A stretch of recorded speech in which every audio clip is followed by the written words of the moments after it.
Union country, and Russia won't be able to do anything about it. So I think they really believe, what can Russia do? It's a backwater, it's weak. We don't believe Putin's threats.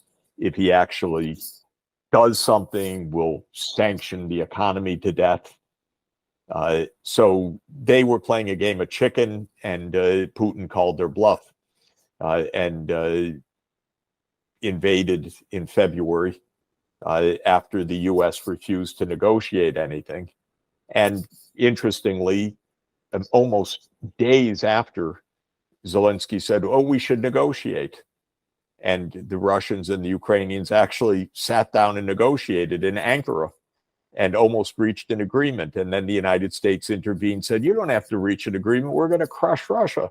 And you're going to do it for us, Ukraine. You're going to be heroes. You're going to defeat Russia with our wonderful weapons and our economic sanctions."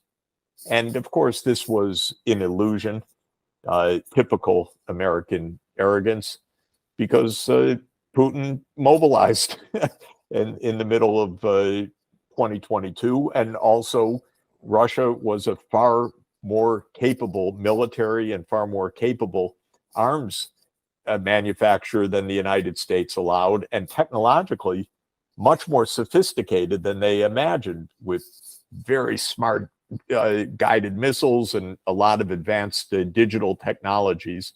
And so Putin escalated. And now we can see, we don't know the outcome of this, but of course, Ukraine is being bloodied tragically. Probably, it's said 40,000 dead in the last 2 months. I don't know whether those estimates are accurate or not, but you can see the West doesn't care at all about the loss of life in Ukraine. It just says, here, have some more weapons and go to it. Keep going. And no matter how big the bloodshed, the U.S.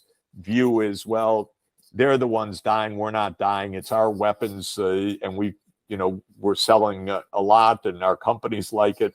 So this is a bluff that was called, a kind of game of chicken, and Russia showed that it could keep escalating, and the West has no plan because it thought it could get away with things. Going back to February 2014, the idea was, we'll put in a new government and Ukraine will join the West. That's it. And then Putin grabbed Crimea, as he had threatened to do. Oh, that's a surprise. And then the Minsk. Oh, that's a surprise. So the West keeps getting surprised. And Biden has been there all along, playing an important role in this. And I think he's just a very bad strategist. And he's put Ukraine into a terrible, terrible disaster. And my expression at the beginning of this war was that the U.S. is going to make Ukraine into a European Afghanistan, because the U.S. wrecked Afghanistan for 40 years, destroyed that country mercilessly, cynically, ignorantly, brutally. And they're going to do the same with Ukraine unless the Ukrainians wake up and say, God, we're being killed by this approach, which is what they should have woken up about a long time ago. And I'll tell you, by the way, the ultimate issue in Africa, although part of it is still getting, ending the French colonial era in these countries, but the real issue in these countries in the Sahel is they're the poorest place in the world, and nobody in Europe or the US gives a damn. That's the real story here. Because I've been to these countries for years and years. The impoverishment is intense. And if you go back and say to the US or Europe, this is really important that you do something about the poverty, they laugh at you. Why should we care about the Sahel? Are you kidding? This is the biggest backwater of the whole planet, they'll tell you. And then they find out situation's not too happy there. But this is really an example of the unbelievable disdain that the rich world has for the poor world. Because these wars are basically, I mean, this war in Niger is basically a war of impoverishment because they have nothing there. And that I've seen all over the place. Yemen was another example where when I went, I was shocked at the poverty and at the threat of instability in 2009. And I went back to Washington and I was laughed at. What's the matter with you? Why do you care about such a stupid, hopeless place? Is the reception that I got. It's the same thing with Niger or Burkina Faso or Mali.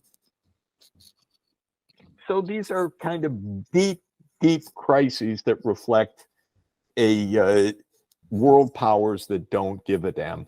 I'm talking about the Western powers. Actually, the first lie came when the Soviet Union shot down a CIA spy plane, the U-2 spy plane with Gary Powers, just on the eve of what was supposed to be a summit between Eisenhower and Soviet Party Chairman Nikita Khrushchev. And the CIA lies for a living, we know this, but it lied to the President of the United States also, saying, Mr. President, don't worry, they can't shoot down the spy plane, it's too high, and if they do shoot down the spy plane, it's designed to disintegrate, and if it doesn't disintegrate anyway, the pilot is going to take his cyanide pill, and there's no way anything can happen to embarrass you. And of course, they shoot down the spy plane, they get the wreckage, they get the pilot alive, Gary Powers. They don't announce that. They say we have been spied upon and downed a plane without revealing those details. And Eisenhower comes out and says, no, this is a weather craft that went off course from Turkey. And then the Soviets reveal, we have the fuselage, we have the pilot who has told us about his spy mission, direct, blatant lies. Then soon after this comes the direct, blatant lies of the Bay of Pigs. It's dangerous. And this is the CIA, by the way, and it's the CIA till today, in my view. It is lying and unaccountable and really never called to task for these lies because the public doesn't know them, doesn't understand what's going on. But from the Soviet US point of view, within months of the Kennedy administration, this air was poisoned. And there was one other thing that was absolutely precipitating all of this, which was, and very fundamental and completely never discussed in America almost at all, but there had been no peace treaty at the end of World War II. And the Cold War emerged, in fact, over a bitter dispute between the Soviet Union and the United States about the future of Germany. The Soviet Union had lost more than 20 million people in the war and did not want to see German remilitarized. The United States, on the other hand, decided that the three occupied regions from the western side, the US, French, and British regions, would form a single new Federal Republic of Germany. The remaining fourth part, the Soviet-occupied part, would become the German Democratic Republic, the GDR. But the western side would become the bulwark of a new military alliance, NATO, and it would be remilitarized. And the Soviet Union said, no, we just lost more than 20 million people. Now, within a few years, you're remilitarizing. Well, of course, the United States never listened, never negotiated, and at the end of the 1950s, took another step. Eisenhower was flirting with the idea, maybe we should just give our allies control over nuclear weapons as well, so we can reduce the U.S. Troops numbers in Europe. Eisenhower was very frugal. He was a fiscal conservative, and he wanted to bring troops home and use the nuclear shield. And so there was, at the end of the 1950s, lots of talk about nuclear sharing. And this was freaking out the Soviet Union also. And the United States doesn't know how to talk to anybody. There's no diplomacy. There are mortal enemies. There's no one to negotiate. And so the situation by the time Kennedy came in was completely fraught. Then came the Bay of Pigs. Then Khrushchev said, okay, we need to teach Americans a bit of their own lessons. We'll put missiles in Cuba. And Khrushchev had a quite remarkable exchange with Andrei Gromyko, as foreign minister. Gromyko said, no, what, war? And Khrushchev said, no, not war, just basically teach these Americans about their arrogance. They have missiles in Turkey. We're going to put missiles in Cuba, nothing about war. But of course, everything immediately spiraled out of control when the missile placements were discovered and the subterfuge that the Soviets were using to place the missile systems in place. And it was like the subterfuge of the United States doing what it did on its side. Things get out of hand. And as soon as Kennedy saw the U-2 spy plane over Cuba taking these pictures of missile sites, he convened an executive committee, ExComm, and it was almost unanimous. Well, we got to shoot down these sites. We have to take them out before they can be deployed. And it was unanimous, essentially, that there needed to be an immediate war. And the Joint Chiefs were told to go off and plan the military campaign against Cuba. Would it be an air campaign? Would it just be to take out the sites? How many troops would be needed, and so forth? Kennedy, interestingly, to make a very long story short, had lunch by coincidence with Adlai Stevenson, the U.S. ambassador to the United Nations, on the first day of the Cuban Missile Crisis, when Kennedy had seen the pictures. And Adlai Stevenson said to Kennedy, well, of course you need diplomacy to end this, and exchange the missiles with the Turkish missiles. Kennedy was shocked because no other advisor had said anything about diplomacy. It was basically unanimous for a military approach, which, by the way, almost surely may be too strong, although I'm not sure it is, but most likely would have led to nuclear annihilation, because our doctrine was that if we were attacked by a nuclear weapon, we would give a full response. By the way, full meaning not only the Soviet Union, but Eastern and Central Europe, China, hundreds of millions of people killed. And now we learned afterwards from the nuclear winter, maybe all of humanity perishing from starvation afterwards. But Stevenson laid the idea of maybe a negotiated settlement. Well, to make a long story short, as people know, Kennedy really almost alone, though with this hint from Stevenson, and then with his brother Robert pushing, and Ted Sorensen pushing, and a few others pushing, turned the tide over a few days that don't do something precipitous. Let's try to figure out what's in Khrushchev's mind. And Kennedy came to realize, because he had people like the Air Force head, Curtis LeMay, who just wanted nuclear war, it seems, or a first strike against the Soviet Union, that he was surrounded by a lot of hotheads who could end the world. And he realized Khrushchev probably was as well. And the two of them came to realize we better tamp this down. And they did. And they agreed on a deal of this removal of missiles, both from Cuba and from Turkey. The big mistake Kennedy made, and I always think it's unfair to call it a mistake because he saved the world, so you get a lot of credit for that. But the mistake he made was insisting that the deal be secret, so that it looked to the American people like he had simply faced down the Soviet Union and they had backed away, because it wasn't known that the removal of the American missiles were part of an exchange. And that wasn't known for decades, actually. So let's talk about how Kennedy changed and what he set out to do. And of course, it was all cut short by his assassination in November of 1963. I think first it's fair to say that being president of the United States is a tough job. And it's impossible to do right in the early days and early years because you don't get it. And our security state in the United States, which was created by the National Security Act of 1947, which created a secret security state and a private army of the United States called the CIA, which is one half its function because it does intelligence and it does private warfare of the United States. And the whole apparatus is secret and largely out of control. And it is absolutely out of control by any public understanding or scrutiny or accountability or congressional oversight today as it was in the early 1960s.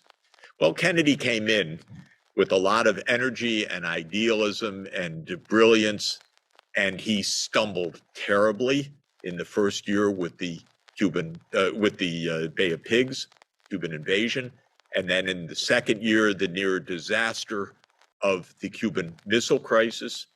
And my view is he had the potential for greatness at the beginning, and by his third year, he had become a magnificent politician and statesman of the first order, one of our truly great presidents. Not so much in the first 2 years, although the potential was there, but the growth that came through this set of trials was extraordinary. Already after the Bay of Pigs, Kennedy was so disturbed by the CIA that he was beside himself about how they had led the US and his administration and himself personally into this awful debacle. He didn't trust the CIA. After the Cuban Missile Crisis and after hearing people like Curtis LeMay even essentially calling Kennedy a traitor for not launching the war or a coward, and feeling all of this pressure for war, he was profoundly disturbed and profoundly moved and profoundly scared at how fragile the world was. And he was determined to do something in 1963. And he Let me just interject. He fired Dulles and he fired Bissell. So he actually took on the CIA establishment and triggered deep animus. And I want you, as you go on, to talk about this speech. But one of the things I found fascinating from your book is how few people informed about what it was he was about to say. And so I want to make sure we talk about the content of what he said. So Kennedy wanted to say to the American people, peace is possible, even with the Soviet Union, even with the other side. And the whole content of the speech is they are human beings like we are. They want to live. They want to protect their children. They want to have a future.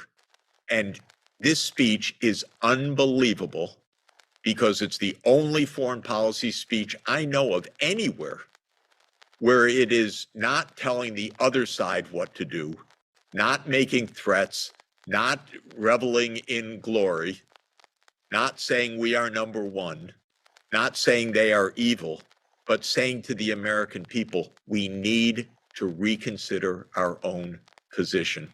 And remember, today we're told every day by the completely irresponsible, reckless, and ignorant mass media like the New York Times, I'm going to say, because it's terrible, and like the Washington Post and others, there's no one to talk to. There's no one to negotiate with over Ukraine.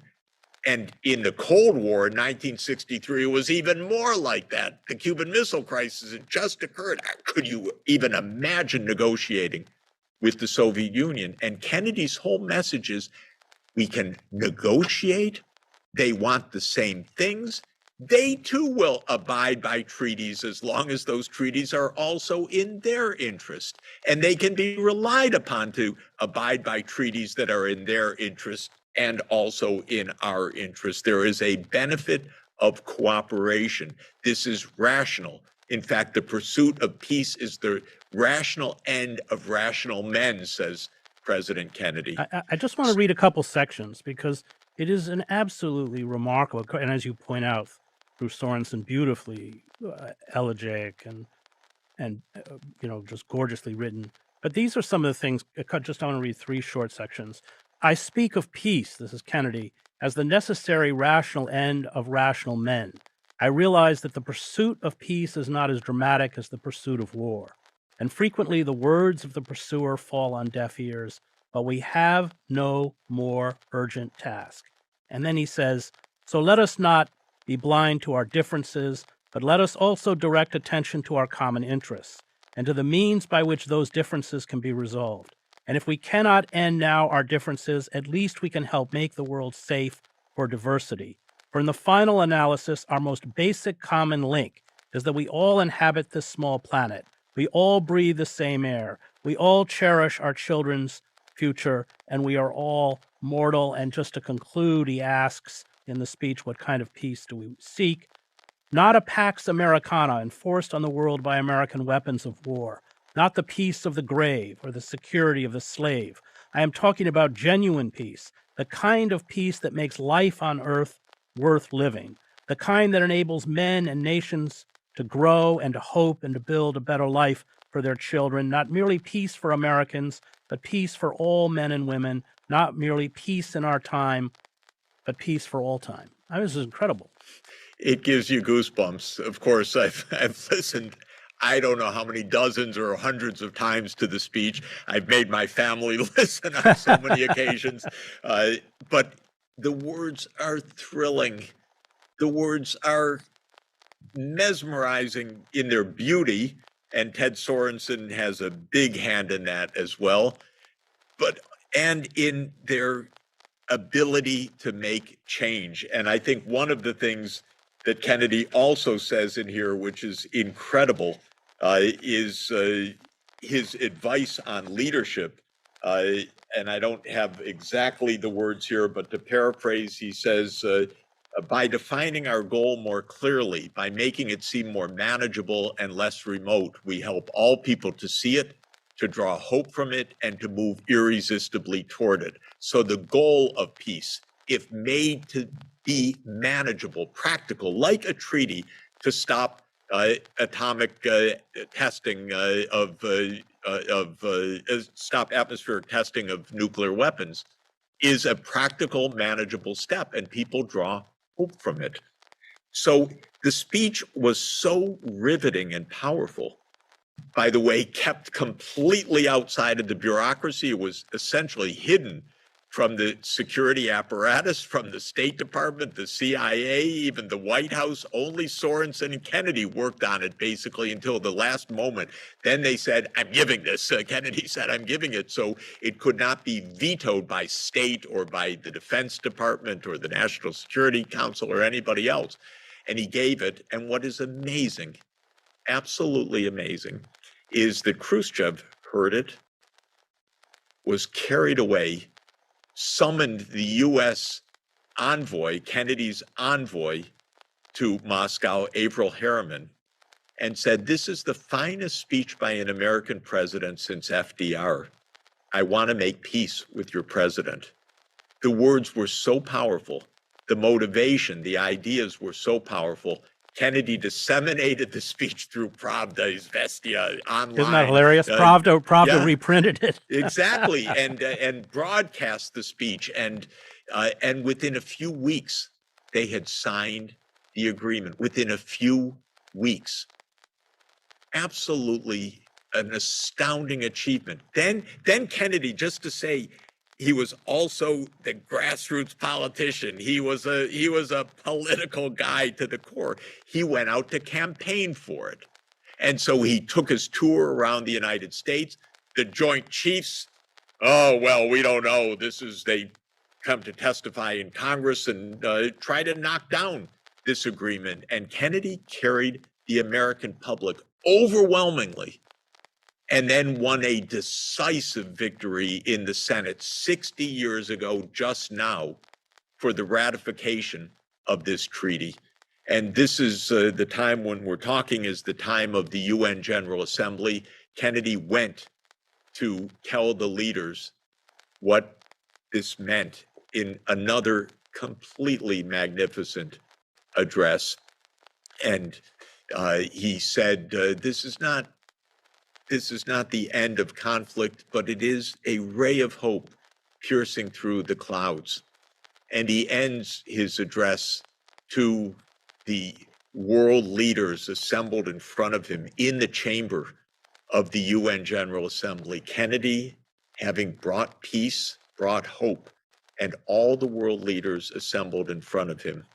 And he says to them that Archimedes is said to have told his friends, "Give me a place to stand and I can move the world."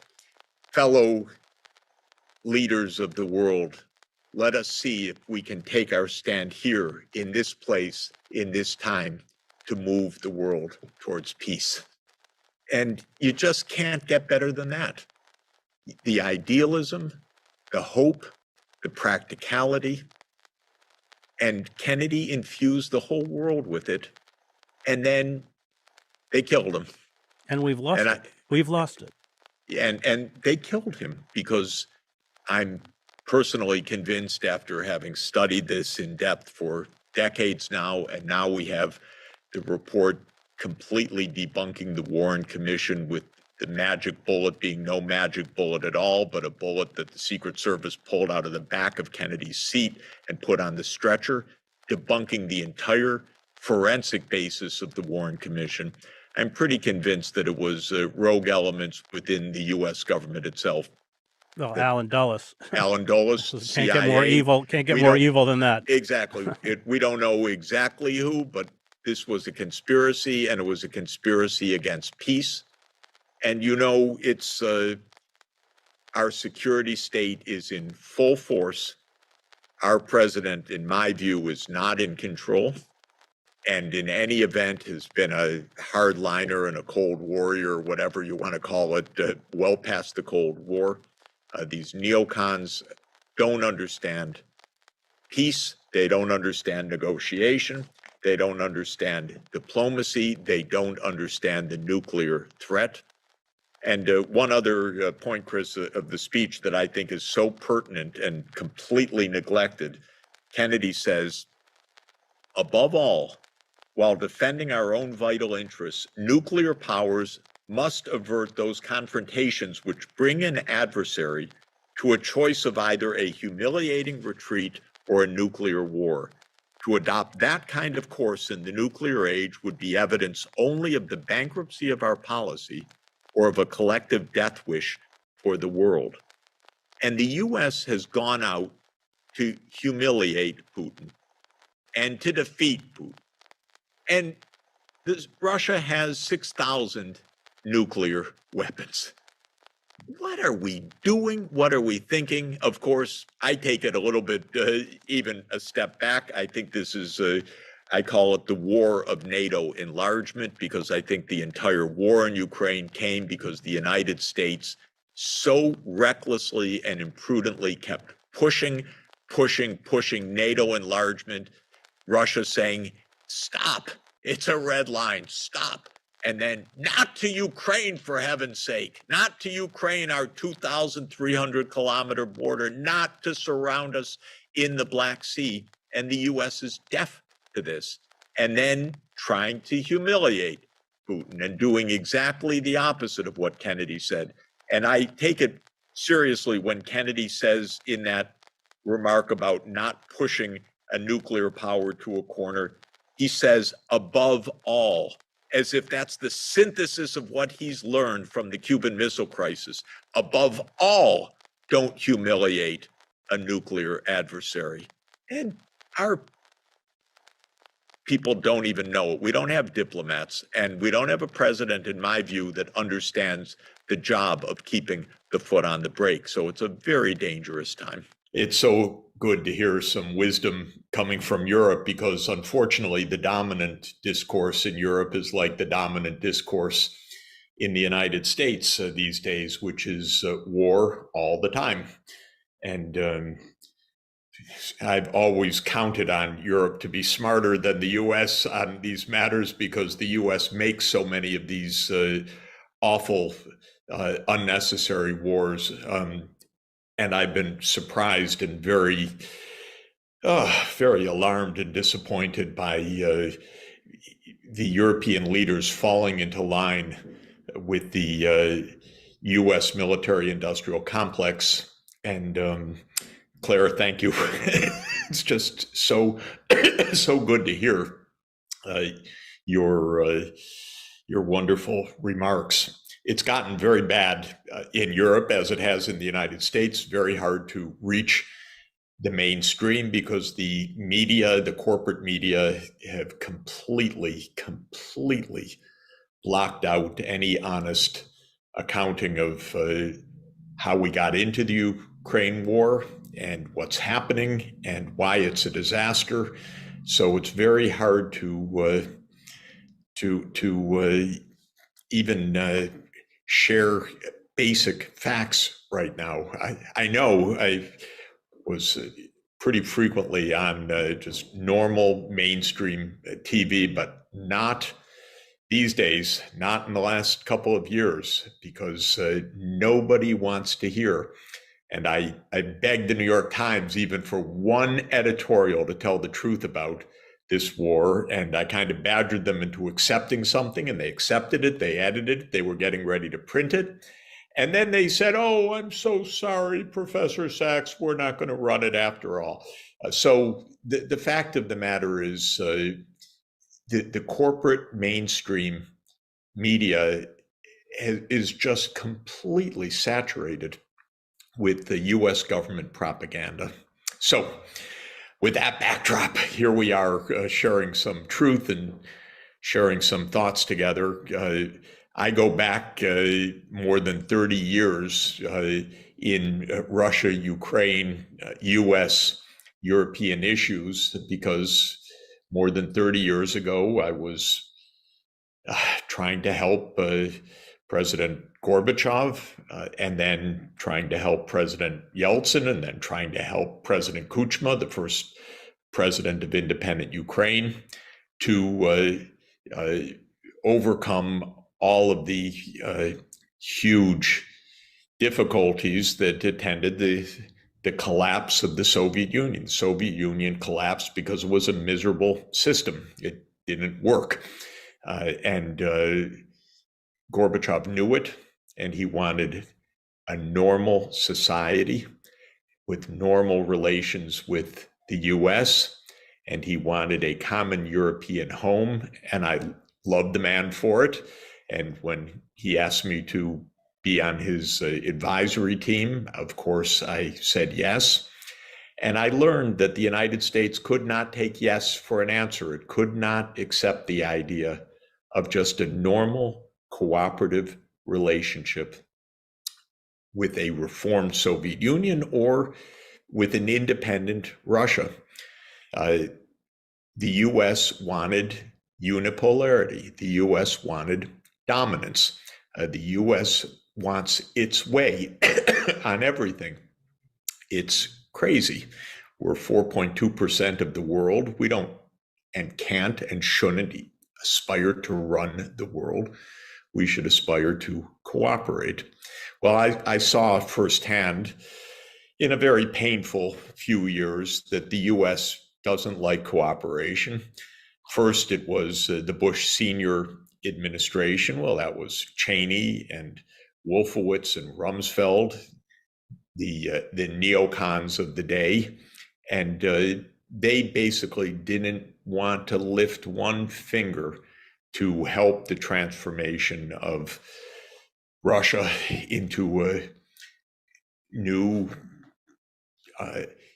independent state that was peacefully integrated with its neighbors. Of course, they told lies. Gorbachev unilaterally said that he would disband the Soviet military alliance, the Warsaw Pact.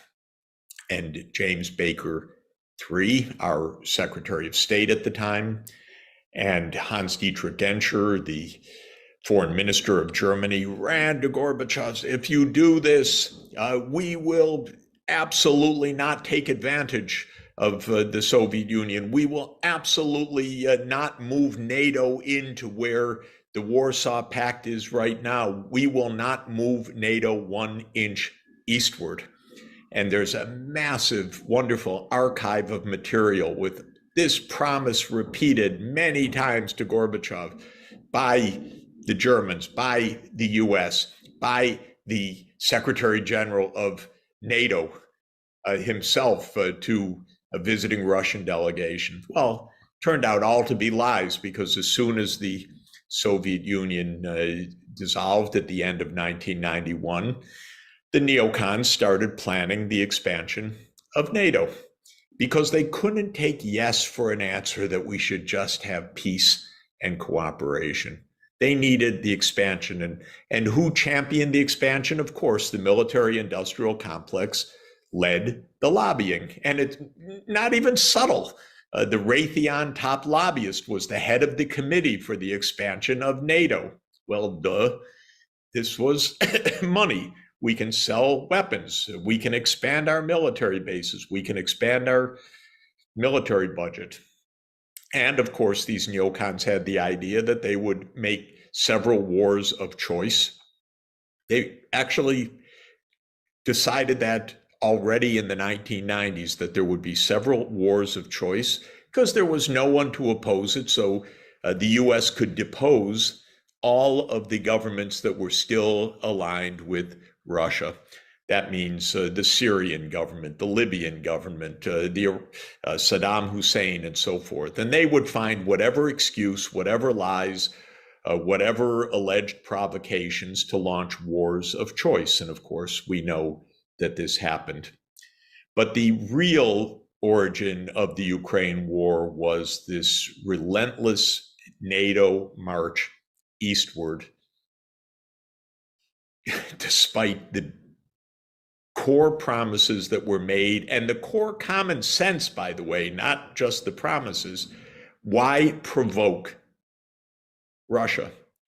And when Clinton actually started the machinery of NATO enlargement, his own Secretary of Defense, William Perry, thought about resigning in protest because he thought it was such a terrible idea that this would just lead to a new Cold War, just at the time that relations were being normalized. And our top diplomats knew this. They understood this.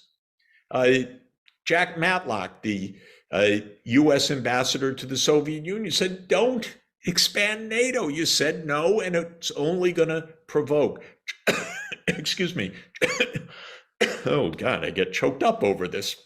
George Kennan, our top historian diplomat, the person who invented containment, that concept of the 1940s, he never wanted to be militarized in this way. And he absolutely said, this is the biggest mistake imaginable to start expanding NATO. Well, I watched a lot of this pretty close up. Clinton, kind of as usual, not thinking very much, very short-term thinking, started the NATO expansion in the 1990s. That was to Poland, Hungary, Czech Republic. The Russians were very unhappy, but it wasn't a big crisis. It wasn't on their border. Then Bush Jr. comes in, all the wars of choice. And not to mention, by the way, in 1999, Clinton bombs, and not Clinton only, NATO bombs Belgrade for 6 straight weeks.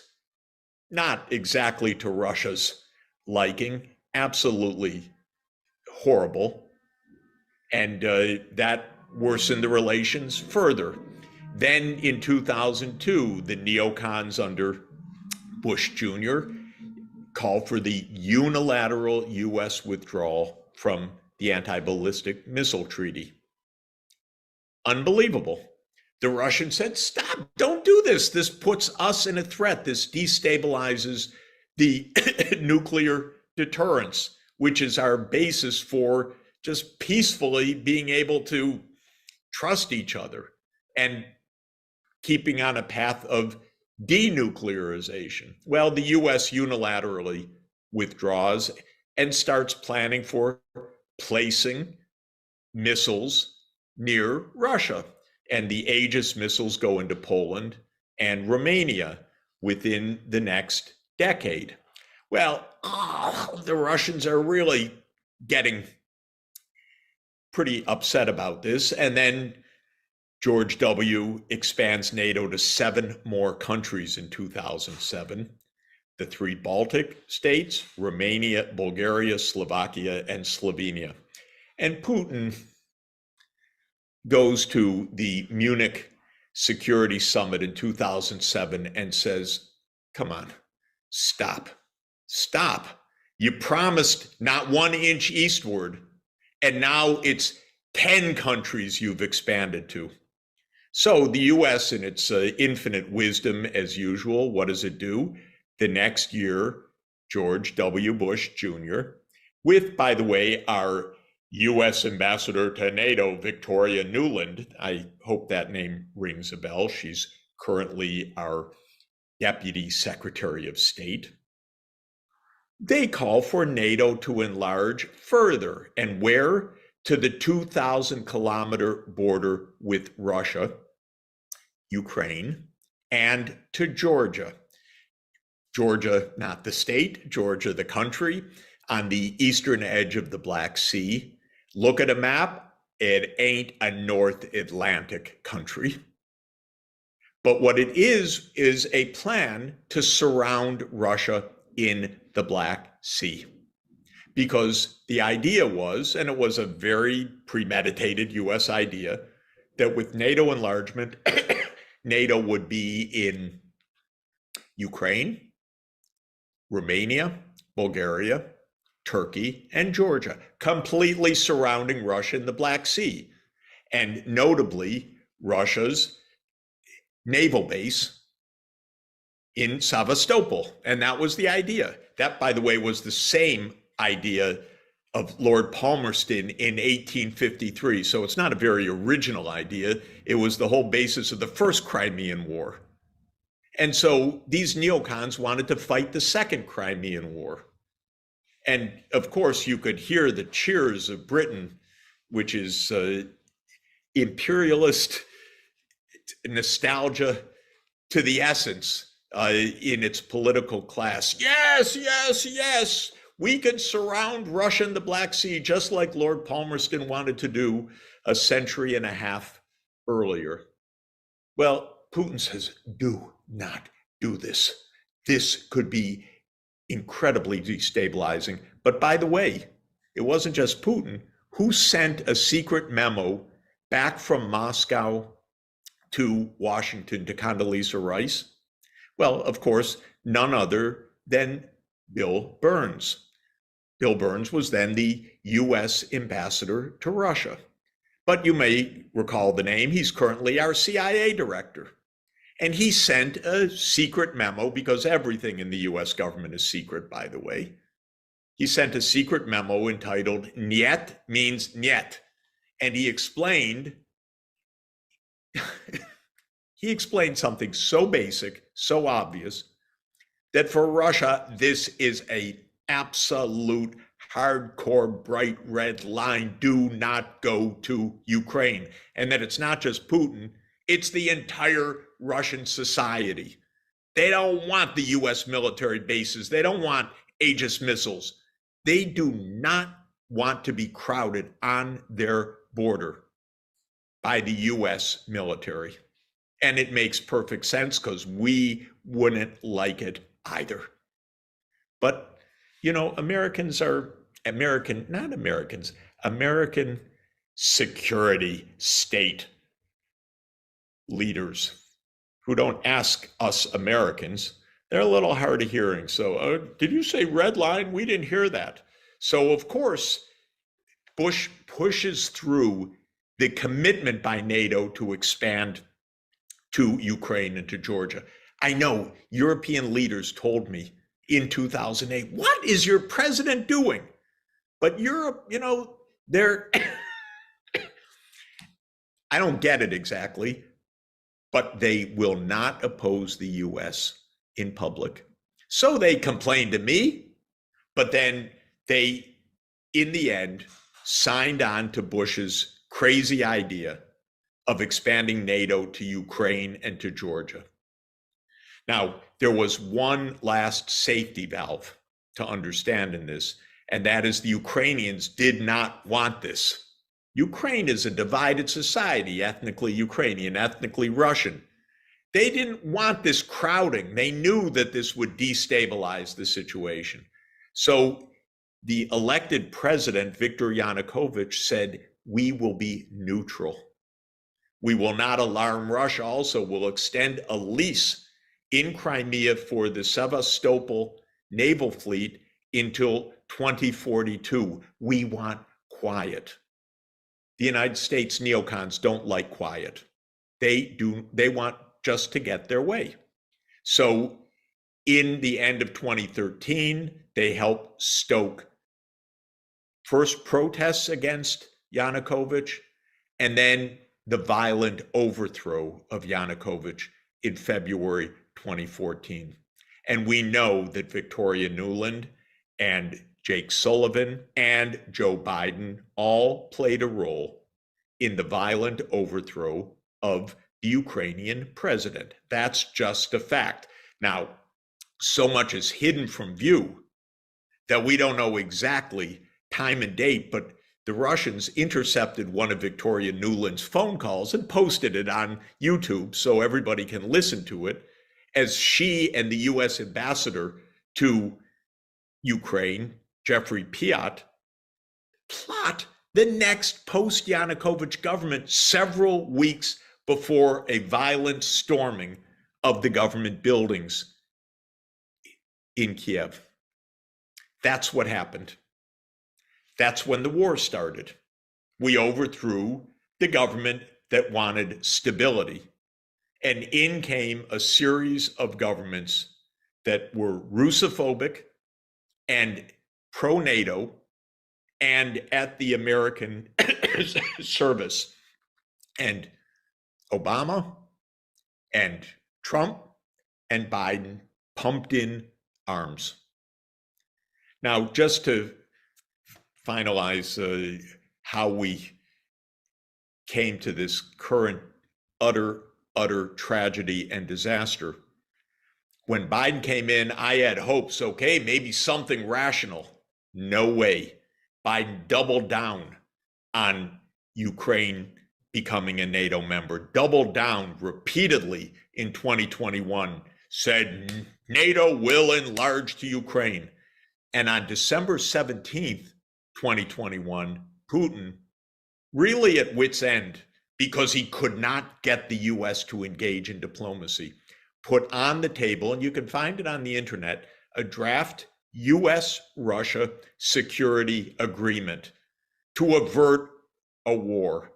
And at the time, the security agreement said, don't expand NATO, don't put your missiles close to our borders, and implement the Minsk II agreement, which is a United Nations Security Council-backed agreement for autonomy of the Russian-speaking regions in the east of Ukraine, which the Ukrainian nationalists blew off, and the United States said, yeah, don't worry about it. You don't have to follow through on a UN Security Council agreement. And Putin said, honor that agreement.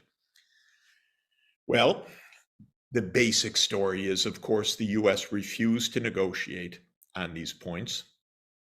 And on February 21st, 2022, there was a Russian Security Council meeting. You can find the minutes online again in the Russian government in English transcription or translation. President Putin calls on the foreign minister, Sergei Lavrov. Minister Lavrov, give us a report on your diplomatic initiatives in regard to our security. And Lavrov says, the United States has formally notified us that the NATO enlargement issue is non-negotiable, that it's none of our business. That was the final step before the Russian invasion on February 24th. We rejected every single diplomatic chance to avoid a war. And we thought, okay, our wonderful weapons and our financial sanctions will do Russia in. And by the way, you know, I've been observing these kinds of things for 40 years. I wrote an article, it was, I think in June actually, so it was a couple months after this, saying that these neocon ploys are doomed to fail. The sanctions aren't going to kill the Russian economy. The wonder weapons are not going to defeat Russia and so forth. So obvious if you've seen this particular show repeatedly, as we have, all the promises of our generals and the military industrial complex and all the rest, wrong again and again and again. But what we did do was trap Ukraine in a devastating war between the US and Russia. So we provide the weapons, we provide, and I'll put it in quotation marks, the intelligence, because it's not very intelligent intelligence. And we tell them, run to the front lines. And tens of thousands of Ukrainians have died just in recent weeks because of this. An absolutely predictable bloodbath. And when the Ukrainians tried to negotiate with the Russians in March 2022, just after the start of the invasion, the US stopped the negotiations. And when the chairman of the Joint Chiefs of Staff, General Milley, said last fall, you know, maybe this is the time to negotiate, the chairman of the Joint Chiefs of Staff, who steps up? Secretary Nuland, the endless neocon. Doesn't matter whether she's working for Cheney, whether she's working for Hillary, whether she's working for Biden, she's the perpetual neocon. She says, no, the time's not right for negotiations. What is the subtext of that? Well, a lot more Ukrainians have to die. And that's where we are right now. And this administration doesn't know what to do because all its great plans backfired, but Biden doesn't want to look weak. He's, facing an election next year. So as usual, they just tell the Ukrainians, just keep running into the Russian lines. Just keep dying. It is the cliche, fight to the last Ukrainian. And we even have senators like Romney say, this is great. What's the problem? No Americans are dying. I'm paraphrasing, but that's basically what Romney says and what a lot of American leaders are saying. Yeah, we could put in $100 billion. What is that among friends in the military industrial complex? Of course, it means a lot to Americans who might care about their sustenance. But what they really think is, if the Ukrainians are ready to die for this, it weakens Russia and so forth. And that's where we are till now. So my conclusion, we could have avoided this war entirely. We could have avoided loss of territory. We could have avoided everything because there was no demand for any of this until the US pushed and pushed and pushed and is tone deaf, can't hear anyone else, doesn't believe anyone has red lines except the United States, and is on the path to do the same thing with Taiwan right now. And that's the war talk. So we're not out of this by any means. We're still in the midst of this neocon-dominated American foreign policy. It's what Kissinger famously said, to be a foe of the United States is dangerous, but to be a friend is fatal. So we embrace our friends like Ukraine to the point of their destruction. And now we're angling or threatening or escalating in our tensions with China for a war over Taiwan. Unbelievable. I was just in Taiwan a couple of weeks ago. What a wonderful and beautiful place, and very successful. And we are stoking a crisis by feeding it with armaments. So sorry to have talked so long, but thank you for being the voices for peace and sanity and rationality in this country. Biden's asked for another 20 plus billion. This is our moment to say, stop it already. Your reelection actually, Mr. Biden, doesn't count compared to the lives you are wasting, the tens of thousands who will die because you don't want an embarrassment on your watch. It's not going to help your campaign to be in a war next year. Nobody wants this in the United States. We don't like this. This is dangerous. This is unnecessary. We don't support you, Mr. President, in this.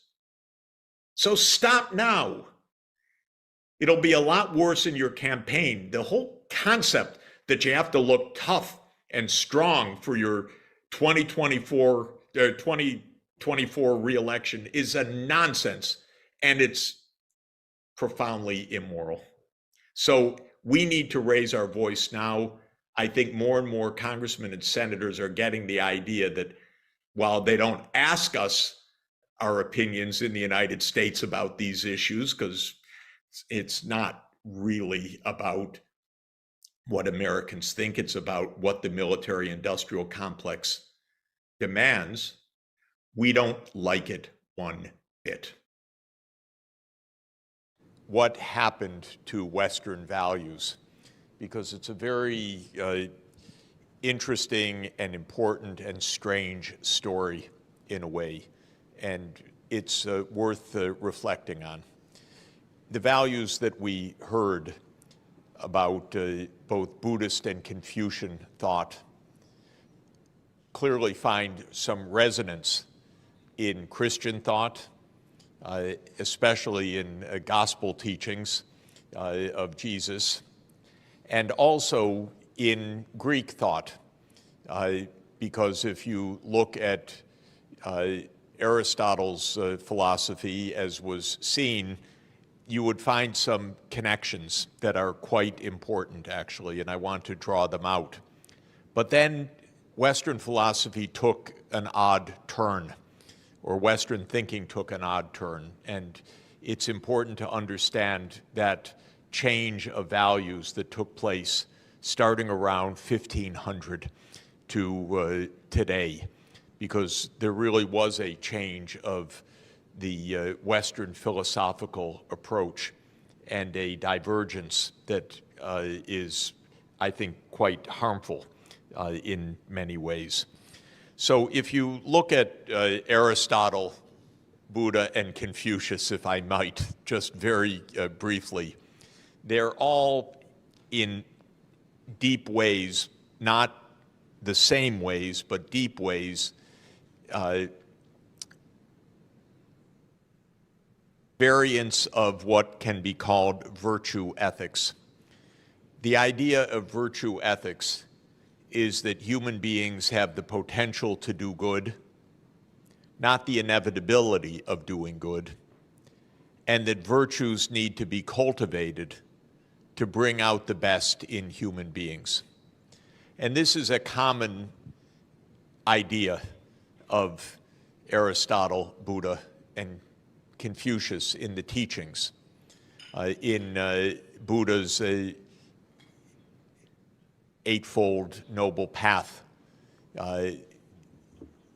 there is the idea of the right view, the right action, the right speech, the right livelihood, and so on, as ways to cultivate the underlying virtues. Aristotle was very, very clear that happiness depends on virtue, but virtue must be cultivated. It cannot be taken for granted. And the main virtues in the Greek thought were virtues of what's called practical wisdom or phronesis, which was the ability to choose the good over the enticing, temperance, which is moderation, which is a common virtue across all of these philosophies,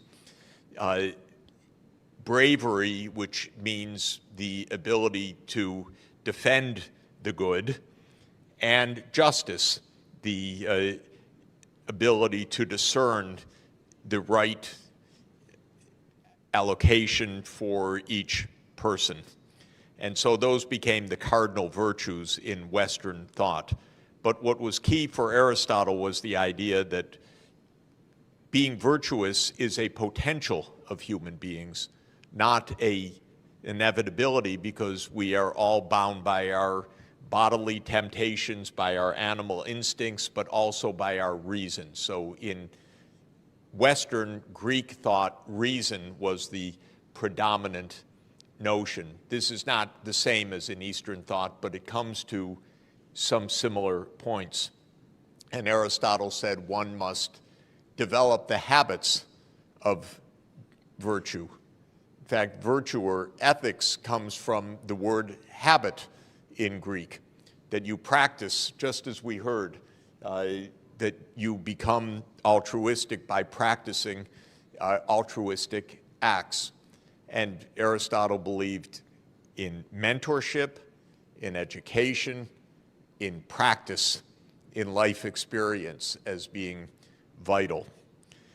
So here is a common basis that merges East and West virtue traditions at a quite deep level. And Christian thought, especially the teachings of Jesus himself as in the Gospels, are not the same basis. It's not exactly virtue ethics, but it is, of course, the virtues that are proposed, and especially also the Confucian golden rule is also Jesus's golden rule, although Jesus states it positively: do to others what you would have them do to you, and love thy neighbor as you love yourself. And that led in the early centuries of Christianity to a tremendous institutional focus of the bishops and the monasteries to care for the poor. And that was a real point, because the Christian communities, the emperors took care of their business and the bishops took care of the poor in a division of responsibility that started around the 4th century AD in the West. Skipping ahead 1,000 years, philosophy changed starting around 1500 in a rather deep way. And while Aristotle taught, for example, that politics is a field of ethics, and Aristotle's book, The Politics, which is the first book of Western political thought, no, let me say it's the first book of Western political science is the better way to say it, because Plato had written the Republic a generation earlier. But it's the first book of political science. It is paired with his ethics, Nicomachean Ethics, as two joined volumes, because for Aristotle, ethics and politics were the same.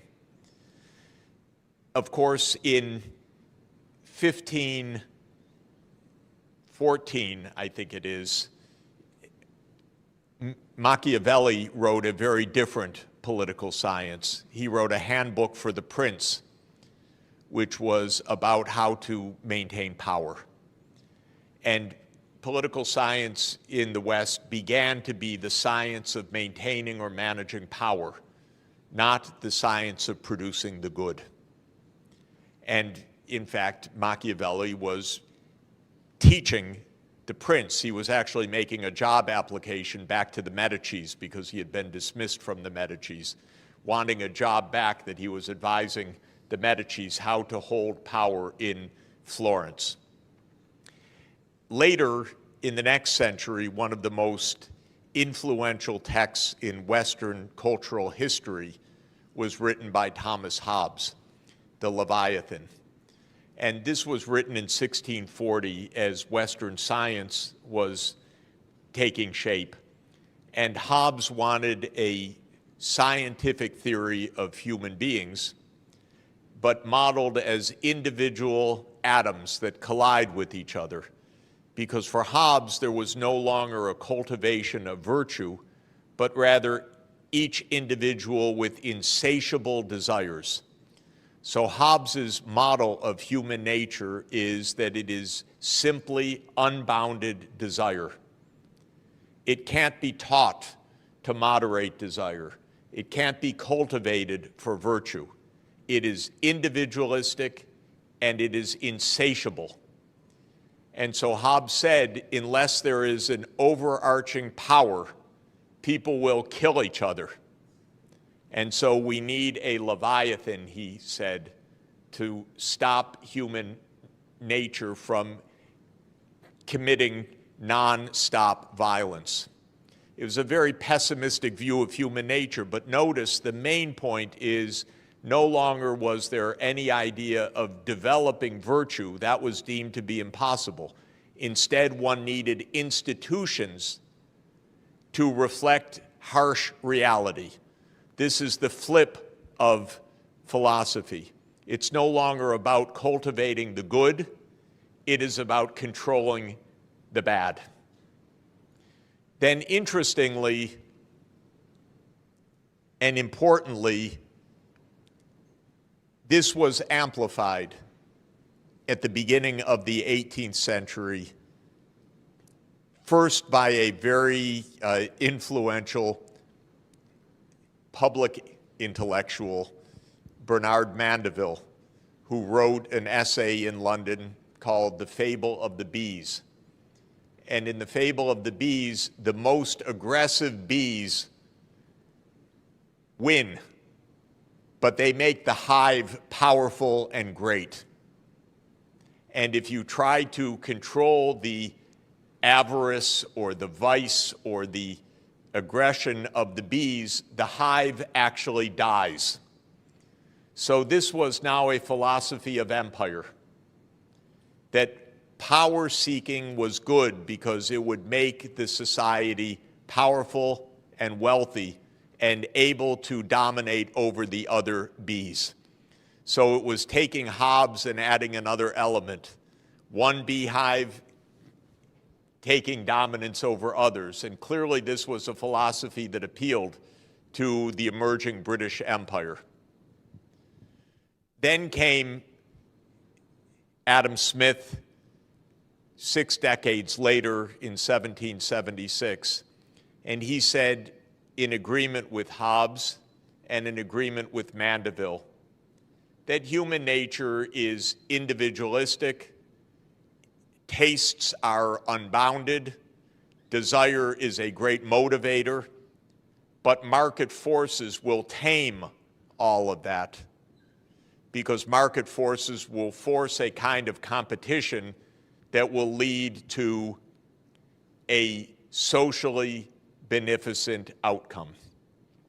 The point is, the Anglo-Saxon philosophy broke free of more than 1,800 years of Western tradition. The Western tradition from Aristotle and Christianity was a tradition of the common good, virtue, and care for the poor. With the rise of the British Empire, the philosophy became the benefits of power as a philosophy. And then even the idea that this would lead to, quote, the common good. But there are two more steps that are important to state. The poor became an enemy because now they were a drag on society. So John Locke, one of our most esteemed philosophers, wanted very harsh treatment for the poor so that they would not be burdens on society. And then came Malthus. Thomas Malthus wrote after Adam Smith, one generation later in 1798. And he proposed something even darker, which is that those hives, those different societies, are actually in competition for survival with each other, because there are more people produced than can be supported. And so life is a battle for survival, and trying to help the poor is inevitably to fail, because there will just be more poor people. That was his iron law of population. And that led in the next step. Darwin took that idea brilliantly from a scientific point of view to understand natural selection. But the later 19th century philosophers took that idea as a struggle across nations, and that now nations or peoples or races were in the struggle for survival. And this became known as social Darwinism. And the idea was, not only should there be no beneficence, if you help your own poor, you will weaken your society compared to others, and indeed you're in a struggle for survival. And this gave rise to the worst crimes of history, because Nazism actually, as a philosophy, which it was based on social Darwinist pseudoscience. And this idea, the German people will survive or the Slavic people will survive. And so this is a war even to extermination. Now, this kind of idea led to the worst cruelties, but we are still in a mindset in the Western world where it is competition and struggle that is the absolute underpinning of society. When I studied economics, I was taught about perfect competition. I was never taught even 1 minute about perfect cooperation. The idea doesn't even exist in economics. It's not even developed in one paper that I know of, because the idea of cooperation as a norm doesn't exist. It happened, this notion of letting greed motivate action perhaps did generate the spirit of innovation to some extent. But the way that it was championed and taught, of course, led to the worst excesses. So the world became rich, and those who were rich became devoid of benevolence and compassion. And a terrible writer in the United States who became quite popular, Ayn Rand, a kind of popular philosopher among young people and among many politicians, wrote a famous essay about the virtues of selfishness. So selfishness became the virtue, actually. That's the literal title of an essay. It's unbelievable, and she is championed by many still. These novels are unbearable to read, but they are part of our philosophy. So I went on too long, I know, because the sign told me to stop 5 minutes ago. But so that's not very benevolent of me. But let me say the following. I believe we've had a deviation from the right path in Western civilization. There are roots of Western culture that we can really use to find a path of virtue and politics that is ethical. But the Anglo-Saxon version deeply lost this tradition. And there are many fascinating reasons for this, but it was mainly the rise of power of the British Empire, which was in many ways an extremely nasty empire. And the United States learned everything it knows from the British Empire because it aims to be the continuation of the British Empire after World War II. And this is what needs to end, a world that can return to the common ethical principles of virtue. Now, let me just conclude by saying I am hopeful that this can actually happen. And I think you at the table need to help lead that. And we need to help explain these things.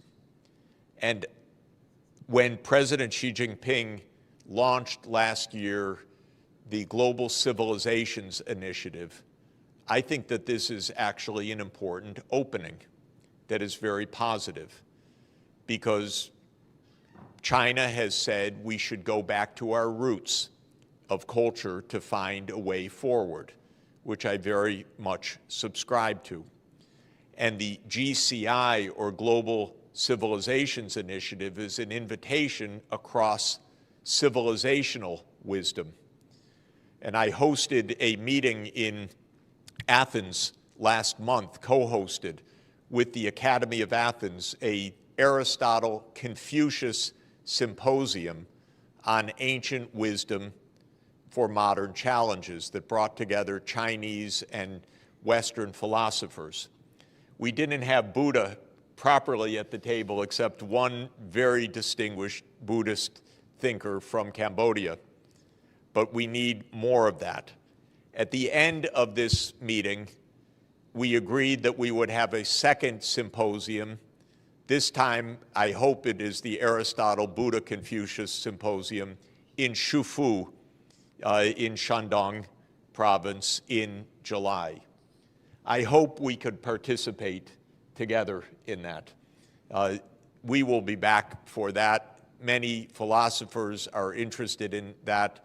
I will be in Shufu in next month for the Nishan Forum, which is also a philosophical forum, but the Shandong government has asked to host the follow-up meeting of the Aristotle Buddha Confucius Symposium. And I believe that this idea of East and West deep philosophical traditions, finding the deep humanity that is common across them, is extremely important and powerful and can really contribute to an understanding which right now doesn't exist. And I think the failings of this understanding are overwhelmingly on the Western side, if I may say so, because we are steeped in a philosophy of competition and even war. And this mindset is taken as given, but it is actually a recent phenomenon. It is an imperial phenomenon, and it needs to be put aside. So I believe that this actually can be done. Can I have 2 more minutes?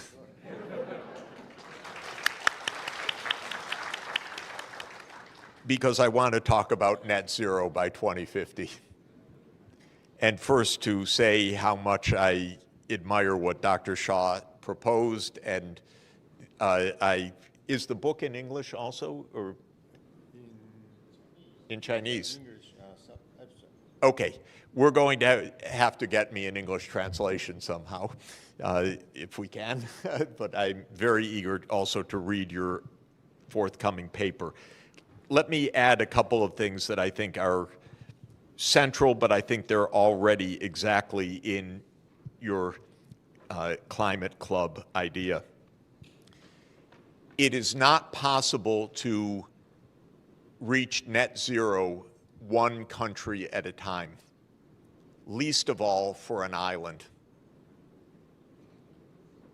We need an interconnected energy system, region by region, because if you are tapping renewable energy, it's intermittent. So it's sunny here or windy here. This needs interconnection. And East Asia should be interconnected in a common grid. There is a mainland China program called GuideCo, Development Cooperation Organization, that is the China State Grid engineers who are doing analytical work on interconnecting regional grids for Africa, for South America, for North America, for Europe, and for Asia. This is very important work. Taiwan should be connected to the mainland in a power grid. And the mainland should be connected with Mongolia, and it should be connected with the ASEAN countries, and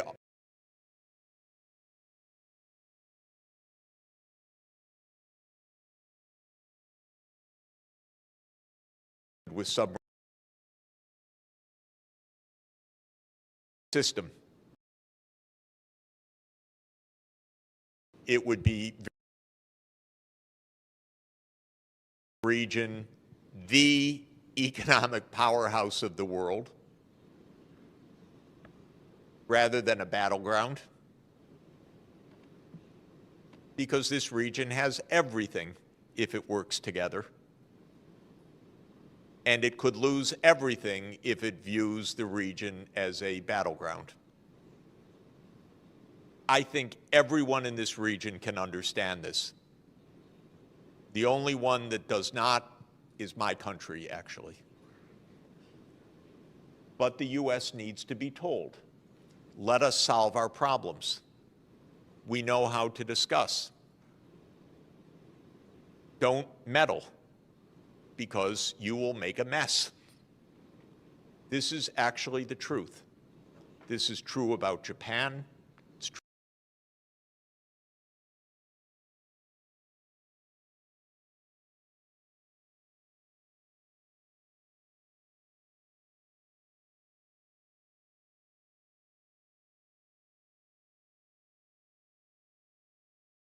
of zero carbon energy and all the cooperation that would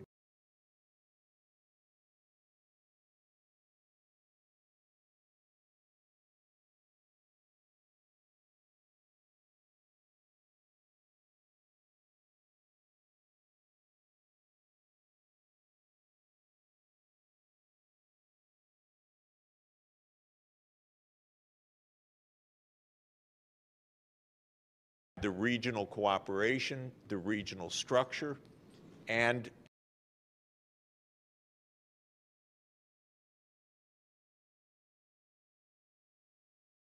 pose and probably roadmaps that show the physical interconnectedness, what technologies, where,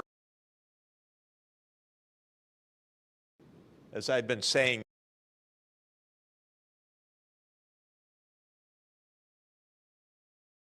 opposite of a plan. It's 80% fossil fuel.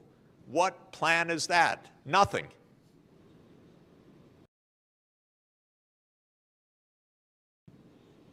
Please, don't encourage them.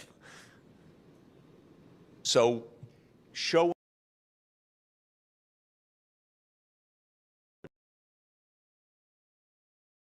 fantastic work.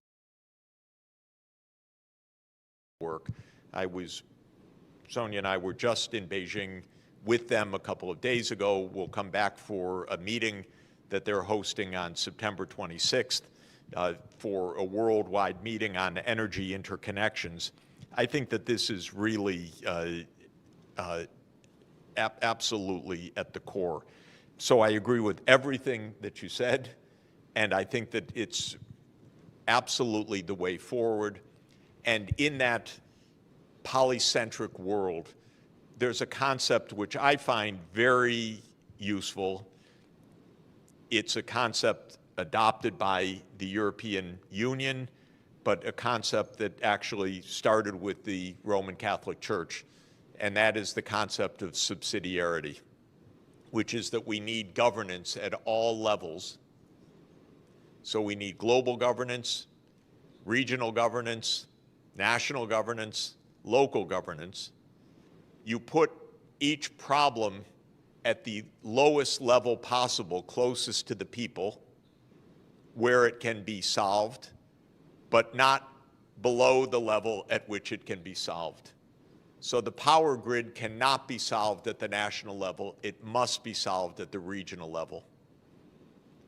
The targets for decarbonization must be solved at the global level, and so forth. And the idea of subsidiarity is that we have this multiple levels. We have global governance. We have a global government that can do certain things and not other things. We have regional government. We have national government. We have local.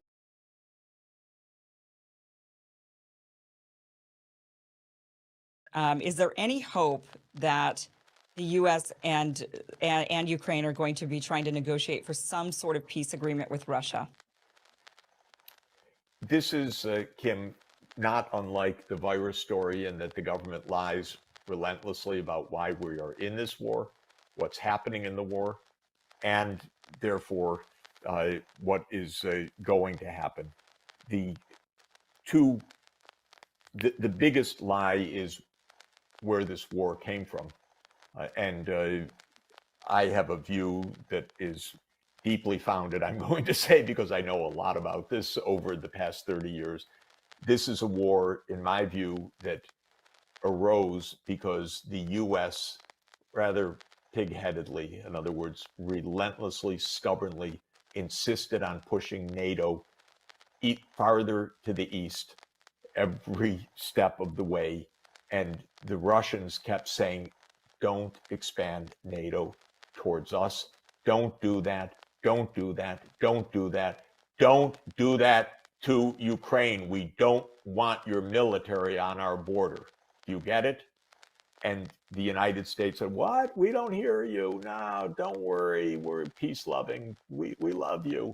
We want to destroy you. We want to decolonize you. We want to break you up. We want to do all sorts. But we love you. And we never go to war except in bombing Belgrade for 7 straight weeks. And oh, yeah, and Afghanistan we occupied for 15 years as NATO. And the Iraq War was unprovoked. And yeah, we tried to overthrow your ally Assad with the CIA regime change operation. And oh yeah, NATO took out Gaddafi. And yeah, we are placing missiles nearby you in Poland and Romania because we unilaterally abandoned the anti-ballistic missile treaty. But we're peace-loving, and of course we're going to move NATO right up to your 2,300-kilometer border, and not just in Ukraine, but we're going to do it in Georgia. Fascinating, by the way. People, please take out a map and look up Georgia, not the one next to Florida, but Georgia in the Black Sea, on the eastern boundary of the Black Sea, because that country is not a North Atlantic country. So why would it ever be in NATO? And yet the United States wants to push NATO to Georgia. And if you look at a map, I can explain in 30 seconds why that is, because the intention of the United States is to surround Russia in the Black Sea. Ukraine, Romania, Bulgaria, Turkey, and Georgia creates an encirclement. And Russia's naval fleet, the Black Sea Warm Water Naval Fleet, is in Sevastopol, Crimea. And it's been there, by the way, since 1783. And there was already one major war in the 19th century between 1853 and 1856, where the British had the idea, get rid of that naval fleet. And in the late 20th century, Zbigniew Brzezinski had the same idea of surround Russia by getting Ukraine into the Western camp and actually into NATO. and then Russia ceases to be a major power, is their theory. Well, to make a long story short, this is the major reason for this war, and we've never been told the truth about it. And that is really devastating. Second, closely related issue is that in February 2014, the US conspired to overthrow the government of Ukraine, and it did so. That's not a good move. If you're trying to push NATO and there's a president named Viktor Yanukovych who wanted neutrality, and you get together with forces inside the country and you support the overthrow of Yanukovych, the violent overthrow, not a good look. That's when this war started in February 2014. And then if you look at the real sequence of events, not the mind-deadening repeated mantra of the US government and the New York Times and blah, blah, blah, that this is an unprovoked attack that started in February 2021, 2022, excuse me, which is a nonsense. This isn't an unprovoked attack, and it didn't start then, it started in 2014.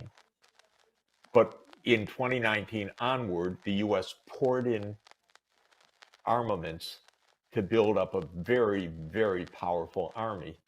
And when Biden came in, he doubled down on this whole thing because Biden and his team, Sullivan, Blinken, Nuland, have been part of this story since 2014 and really before, because Biden's always been an advocate of NATO enlargement. Biden's got some dark side still to be explained about Ukraine as well because of Hunter's involvement. We don't know what that is yet, but there's something not good at all about that.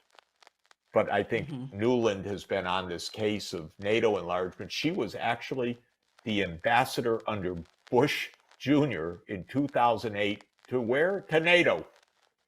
In the 2008 meeting when the US pushed the proposition and forced everyone to agree that Ukraine would become a member of NATO. So Nuland's been part of this story from way back when, from the Cheney Bush days, and she continued through the Obama administration days as the point person for the overthrow of Yanukovych in the US government and for the NATO enlargement issues.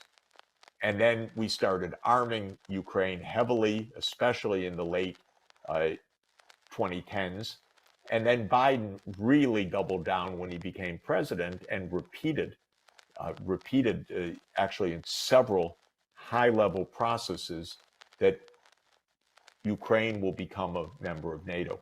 And to bring us to today, and just to conclude, on December 17th, 2021, President Putin tabled a Russia-NATO security agreement in a draft based on no more NATO enlargement. And I happened to call the White House after that, said, avoid a war, negotiate. It's not even a concession. Why do we want NATO in Ukraine? It's going to provoke disaster. And I was told, oh, don't worry about it, Professor Sachs, but we'll never negotiate over NATO enlargement. It's none of Russia's business. And I said, none of Russia's business? Are you kidding? It's their border, 2,300 kilometers. How can it not be their business where the American military alliance is? But we are so arrogant that we treated it as if don't have to talk to Russia about it. Then as soon as this special military operation was launched in February 2022, Zelensky said, okay, we could be neutral. And they actually exchanged documents, drafts, and negotiated a peace arrangement a year and a half ago in March 2022. And I talked to the negotiators, by the way. I talked to the mediators, the Turkish government, in detail. And you know what happened? The United States came in and told Zelensky, no, you don't agree to neutrality. You fight on. We have your back. You're going to win. You defeat Russia. Okay, now there are hundreds of thousands of Ukrainians dead. This counteroffensive of June, July, August, and September is a killing field. Ukraine doesn't have the weapons, the manpower, the training, the air cover, the artillery to do this, even if it were desirable to do. They don't have it, so they're getting smashed. And Biden doesn't have the gumption to say, this was a terrible blunder. We need to agree that NATO won't enlarge and save Ukraine, but rather, we're all with you for as long as it takes, meaning how many more hundreds of thousands of Ukrainians dead as long as it takes? Oh, come on, I'm 68 years old. I know what it means as long as it takes. It means some moment the US leaves. That's what it means as long as it takes. With a lot of dead in Ukraine, in a country that has been absolutely pummeled by artillery nonstop, basically, on both sides since February 2022, but with a lot of shooting and killing that took place since February 2014. This is terrible. This is destroying Ukraine. This isn't protecting Ukraine. And so this is the real story. But again, the government lies to us. We don't get to debate it. And if you say it, you're a Putin propagandist, you're called. But I have written an op-ed in the last couple of days that I've put online where the Secretary General of NATO himself, someone I know quite well for a long time, Jens Stoltenberg, said when he was speaking in the European Parliament that Putin went to war to stop NATO enlargement. But we don't have to negotiate with him. Well, great favor to Ukraine. It's interesting. I'm just looking at this map from what you're saying, and NATO has nearly successfully, completely cut Russia off from various bodies of water. I mean, you've got the Black Sea, what you're mentioning, and if they could get Georgia and the rest of Ukraine, then they'll have every other area around that Black Sea, the Baltic Sea as well. They've cut them off from the Baltic Sea with Finland. These are choke points. Yeah, right. Why do you think they're trying to do that? Why cut them off from the Black Sea or the Baltic Sea? I'm curious if the Caspian Sea is next. I mean, is that what you think they're going to go after that one as well? Look, I don't know if you have used to play Risk. Do you know that board game? It was a board game of my youth. The idea was to have your piece on every part of the world map. Then you had taken over the world. Well, that's the neocon vision. They're playing Risk at the expense of vast numbers of deaths in many parts of the world. They want to have the U.S. military or subservient governments or supplicant governments or pliant governments everywhere on the map of the world. And this is pretty relentless. And it's kind of manifest destiny writ at the global scale. It used to be at the continental scale. Nothing could stop us. We take over all of North America. Native Americans notwithstanding, and so forth. This is manifest destiny at the global level. The only problem is others don't quite share this idea, and we are getting into an awful lot of wars, and they're very dangerous, very dangerous. This is a war with a nuclear superpower, and obviously a very powerful military. And Russia has 6,000 nuclear warheads, and they're gunning after China, at least a lot of politicians in Washington.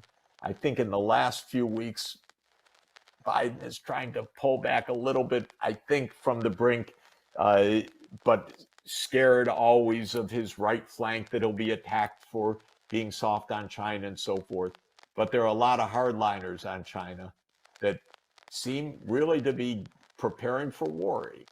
Can you imagine anything more reckless, stupid, unnecessary, potentially Armageddon than that? I can't. So all of this is mind-boggling to me, but the basic answer to your question is no rational reason other than that they think they're playing global hegemon and they need their piece on every part of the map. Well, let me just say the kinds of things that should be done, in my opinion, are things like the Belt and Road Initiative of China, Yep. because the Chinese government recognized that for China's own well-being, but also the well-being of its neighbors, Cambodia, Laos, Vietnam, Indonesia, Thailand, and so forth, and countries even farther afield, all economies need modern infrastructure. And modern infrastructure means access to high quality electricity, especially zero carbon energy now, to fast rail, to fiber, 5G networks, and so forth. And the Belt and Road Initiative, which is in its 10th year, uses especially finance from China, from the China Development Bank and other institutions, to help finance the spread of infrastructure across Eurasia and across the sea routes, also connecting Africa and South America and East Asia. So that's a very good example. It's pragmatic, it's investment oriented, it doesn't just talk the talk, it actually provides the financing and provides the technology. I wish the rich countries in the West were doing this. They are the former colonial powers. They behaved badly when they were the colonial powers, and they're not behaving very well as the post-colonial powers. Right. They're not really stepping up to their responsibility. Right, because I was just in China like for 2 months, and I think it really strengthens the businesses of carbon peaking by 2030 and carbon neutralization by 2050. But I feel like the United States haven't done enough of promoting this ideology of carbon neutrality. So how, as citizens ourselves, can push for those changes? It's interesting, in the United States, most people know that climate change is a very serious crisis, and we just had the devastating fires in Hawaii to show how tragic this climate change is. We're in the hottest period in not only recorded history, but in human history for the last 125,000 years. The month of July was probably the single hottest month ever that humanity has experienced. Certainly that's true during the period of recorded temperatures. So we should be doing much more. And the American people know this. And certain things are happening, of course. There's investment in green energy in a lot of places. There's investment in the conversion of the auto industry to electric vehicles, which is part of the solution. But at the national level, there was a piece of legislation, the Inflation Reduction Act, which was a very strange name for legislation, which is mainly centered on the energy transformation, and it gives tax breaks for green energy. But what it doesn't do is make a national plan. There Right. is no national plan. Right. It doesn't make a national plan because in American politics, the power of the fossil fuel lobby, big oil and big coal, is so strong that politicians don't tell the truth to their own constituents, and they act on behalf of their lobbies who pay for their campaigns rather than on behalf of the American people. In the United States Senate, in the Senate Energy and Natural Resources Committee, the chairman, Senator Joe Manchin of West Virginia, is notorious for being the front for the big oil lobby. And he himself has family wealth tied up in 2 coal companies. So Right. I regard that as corruption, but in the American system, it's legal corruption, or seems to be legal, but it's corruption nonetheless. If you're told that in a country that hasn't taken a clear plan for decarbonization has senior officials who own coal companies, you'd say, well, of course, that's just political corruption. But unfortunately, that's how the United States works. So the American people are saying more and more, we're disgusted with the political system. It's all about money. It's all about the reelection of these corrupt politicians. And Right. I think that the more we clarify how broken this is, the farther we're going to get. But of course, at substantive levels, we need a plan of action to decarbonize by 2050 that is not only at the state level, because many states have such plans taking shape, but at the federal level. And one of the main lessons of what's happening right now is that there are more projects in more projects in wind and solar Yep. than can be put onto the grid, because the real breakdown is the transmission system. But that's where federal investment and a federal plan is needed. And we don't have that because of all the political problems that I talked about. And I think that America's structure is so like money based, money focused, that it comes before the mutual benefits that all the human can get. It's That's always exactly right. yeah, It's always yeah. it's not based on the common good. It's based on the special interest. Right, it's always money, money, money. And then I want to touch on this is that we all know that Japanese is going to have a nuclear wastewater dumps. So what are some actions that United Nations would do to counter this type of behavior?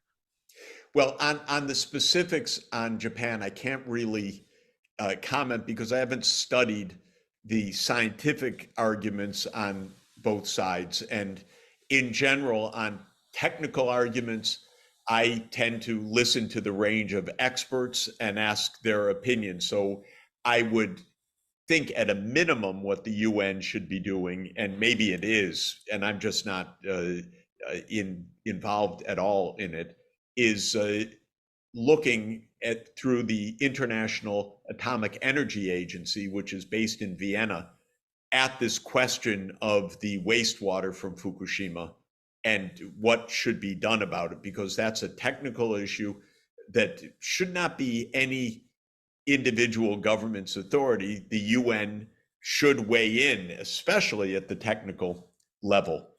But in general, we have some pretty clear needs that are urgent, whether it's the decarbonization or protecting the ecosystems from pollution or from over harvesting or from waste.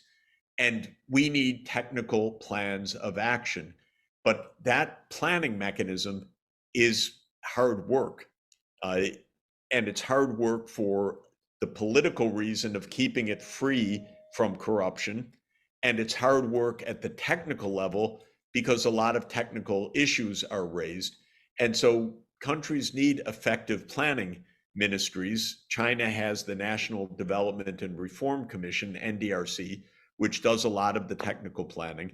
And the United States doesn't have a planning ministry. So we don't make plans because we don't have a ministry of planning or a ministry of economy or a planning agency. In the US lexicon, planning is a bad idea.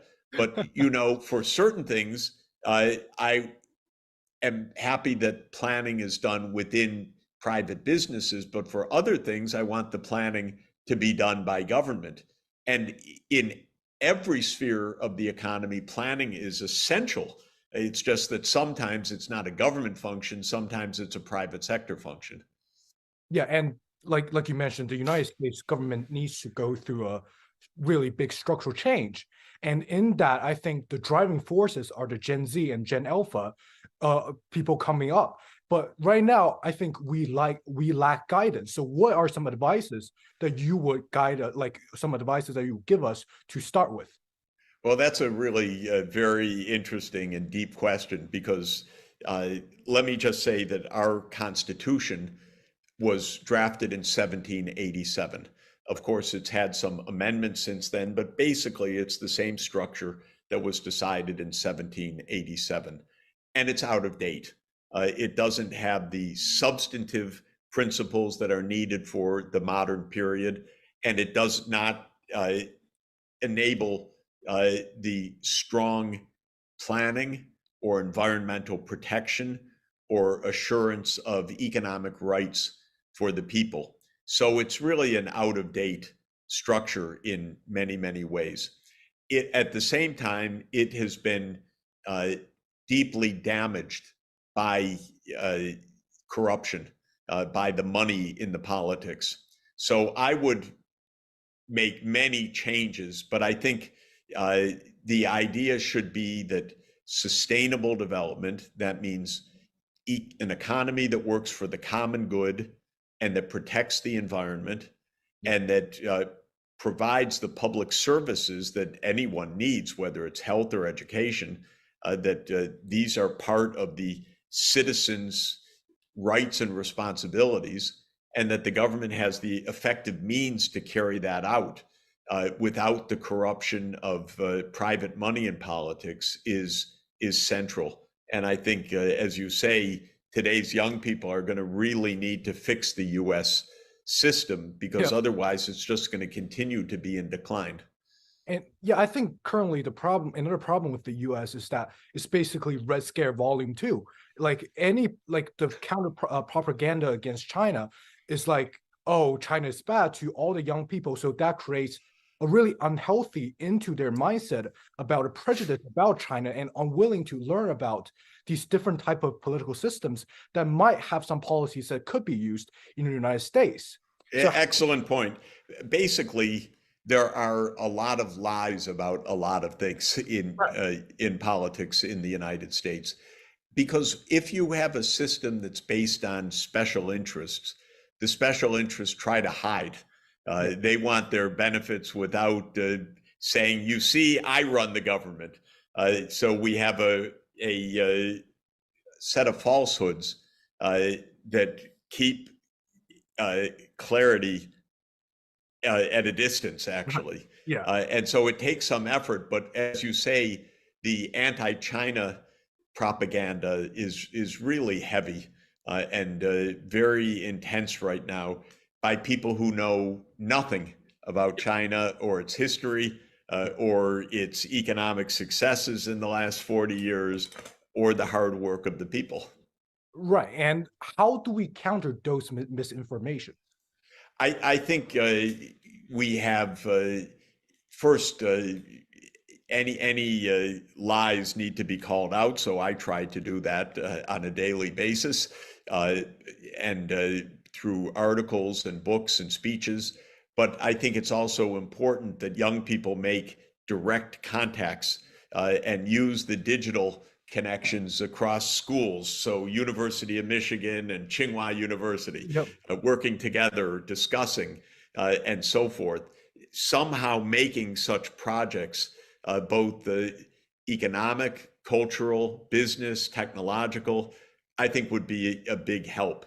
But our government is really aiming to, as you say, scare people rather than to really educate them. Yeah, and the penultimate question is, where do you see the economy, the world economy, in sustainable development ways to achieve in 5 to 10 years? The good sign is that we have so much new good technology, 5G, low-cost renewable energy, robotics, many new approaches to problem solving. We really could make the energy transformation to safe energy at low cost. And this is the most important point. Use our knowledge and deploy it at scale. But the challenge is conflict, division, vested interests, greed that impedes us from using these solutions at scale. So it's not even possible to predict the future with any insight, because we could have a good future with big solutions, or we could have a very broken, divided, dangerous future, and we have to fight for the good one. And that's why this is more of a question of effort than prediction. Yeah. So last of all, so what is one message that you will want to share with all the young viewers that are aspiring to be, great economists and entrepreneurs? Well, go be the best you can, but serve the common good as you do it. Don't lose sight of the fact that we are in an interconnected world. We need global problem solving. We need friendships across nations. All this talk of war and conflict and division is extremely dangerous and completely unnecessary. And so go be champions of sustainable development, use new technologies, be great entrepreneurs, but always do it in a peaceful and cooperative mindset, not doing it because we have to beat the other side, but because it's good for the world.